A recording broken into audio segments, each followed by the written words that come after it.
Hello and welcome to another video. I'm Christina, a horse transporter, equine business owner and pregnant mum. In today's video, I will be taking you through my top 10 Horsebox essentials. Let's get straight into it. Okay, my number one Horsebox essential is the correct paperwork. Very exciting, I know, but bear with me.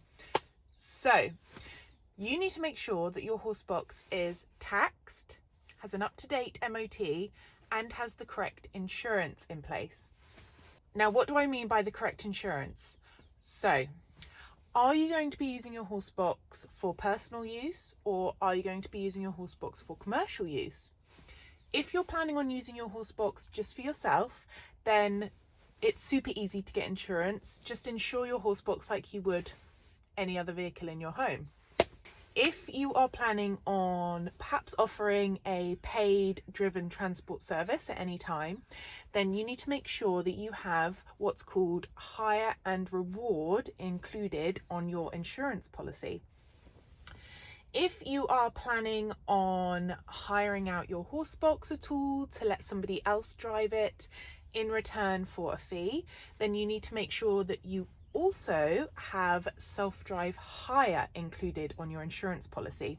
There's actually only a couple of insurance companies here in the UK that offer self-drive hire insurance for your Horsebox.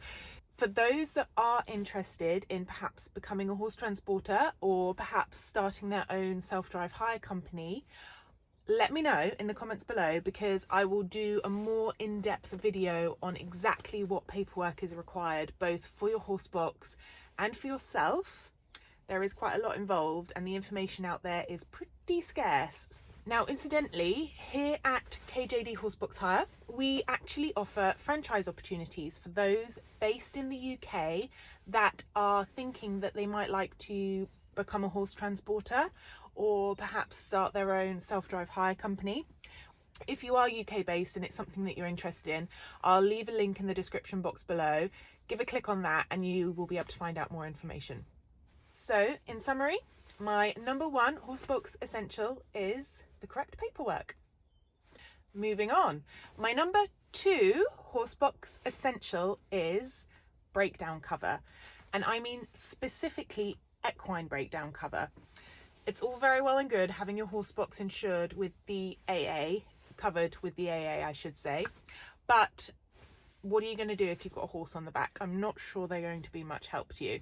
Now, an equine breakdown company will be able to not only recover your Horsebox, but more importantly, they will be able to recover your horse as well.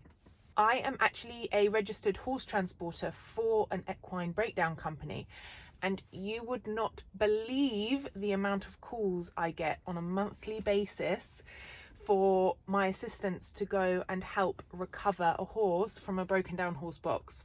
And let me tell you, as somebody who has broken down in a Horsebox on a motorway with a horse in the back, it is absolutely invaluable to have equine breakdown cover in place. So that is without a doubt my absolute number two Horsebox essential. Okay, my number three Horsebox essential is breakdown kit. So you break down, you're waiting for your equine recovery service to arrive. This thing is full of handy items that you would need, i.e. emergency warning triangle. Now, this can be placed, it has to be placed at 45 litres behind your Horsebox, provided it's safe to do so and never on a motorway. This is a really important one. High-vis vest. You don't know when you're going to break down. It could be at night. It could be super early morning. We want to make sure that you can be seen. So high-vis vest. There are a couple of other items in here also. I find this particular kit quite a good all-round option. I have them in both my Horseboxes and I'll include a product link in the description box below. Okay, my number four Horsebox essential is a horse and rider first aid kit. This is the one I have. I will include a link to a similar one in the description box below.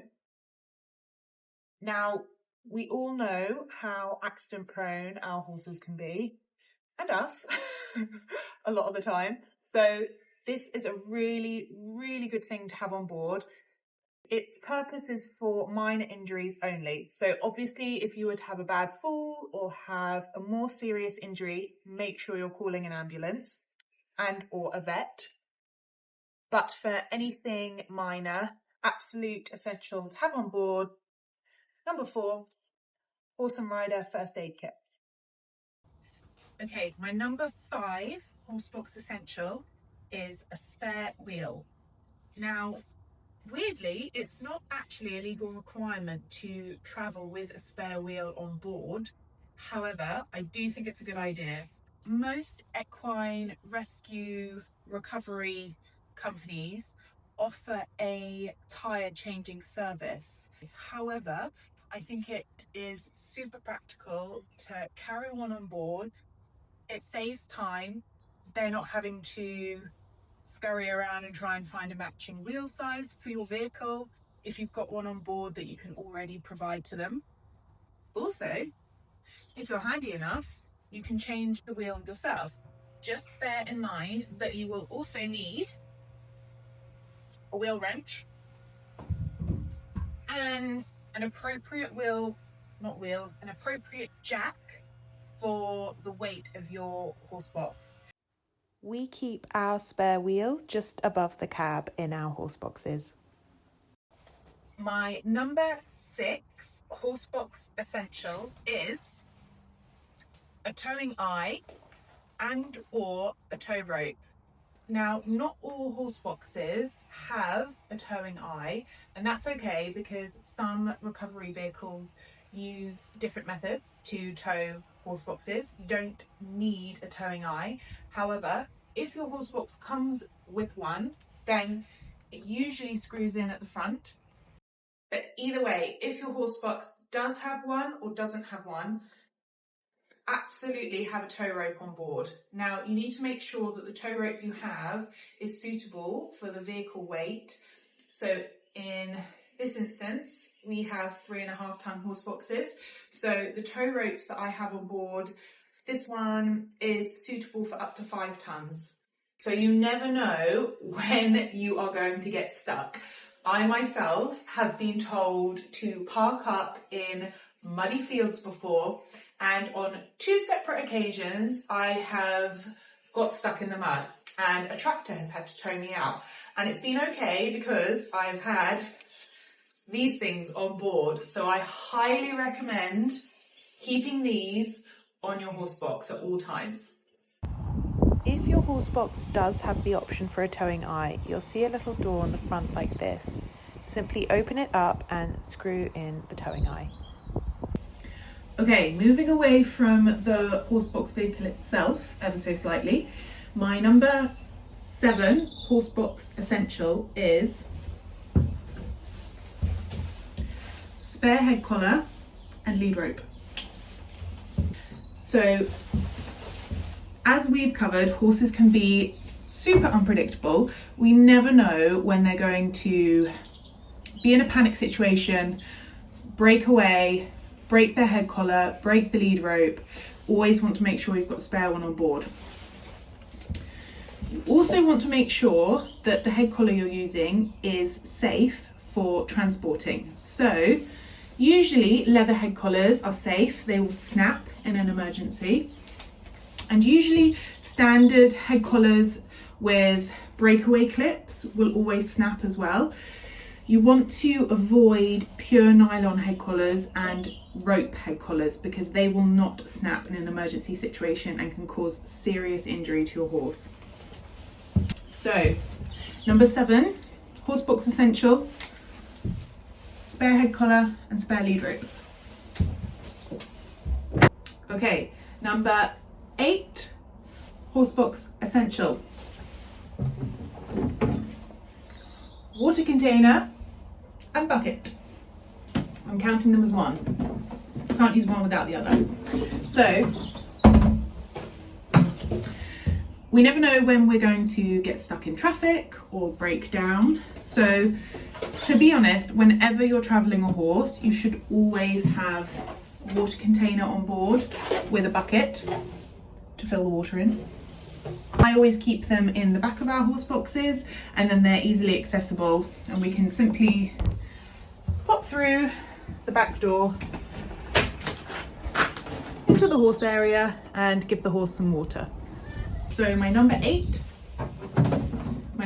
horse box essential, water container and bucket. Okay, so that actually leads me quite nicely into my number 9 horse box essential, which is baling twine. So as we've discussed, we never know when a horse might panic and break free.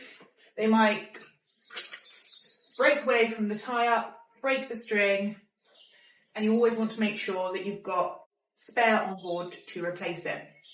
Now this could be inside the horse box, it could be on the tie-up rings outside, you never know.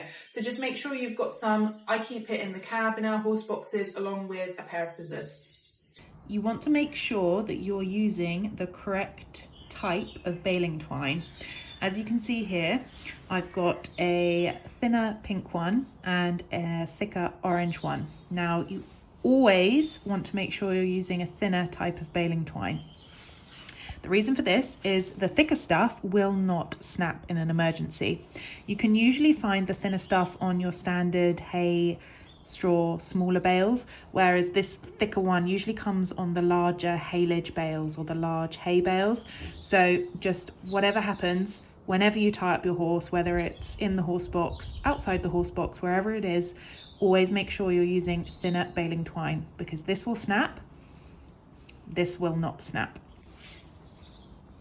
On the subject of horses breaking away, I actually use these breakaway ties in the back of the horse box. This end here is designed to break free if the horse was to panic and rush off, which I have had happen a couple of times, and they have snapped every single time or just simply come loose here. Now, for an extra precaution, I always attach the other end onto some baling twine, just because if this wasn't to work, which to be fair, it always has worked, but if for whatever reason it wasn't to work, then at least I know that this bit here is going to snap off. I will link these ties in the description box below if you would like to get some. So my number 9 horse box essential, baling twine. Okay, last but not least, my number 10 horse box essential is a hay net, and I do mean a full hay net. So as we've discussed, we never know what's going to happen when we're out transporting. We could break down, we could get stuck in traffic. Always want to make sure you've got food for the horse on board, so if in those situations we do get delayed, we've got something to keep the horse happy. So my number 10 horse box essential, nice full hay net of hay. You always want to make sure you're tying the hay net up nice and high, out of reach of any pawing legs. The last thing we want is for the horse to get a horseshoe caught in the net. And that's it for my top 10 horse box essentials. I've included links to many of the products you see in this video down in the description box below. There are so many other things I could have included, but I thought these 10 were probably the most important. Do let me know in the comments below what your own top horse box essentials are. If you like this video, please give it a thumbs up and subscribe to my channel. And I look forward to seeing you again in another video. Bye!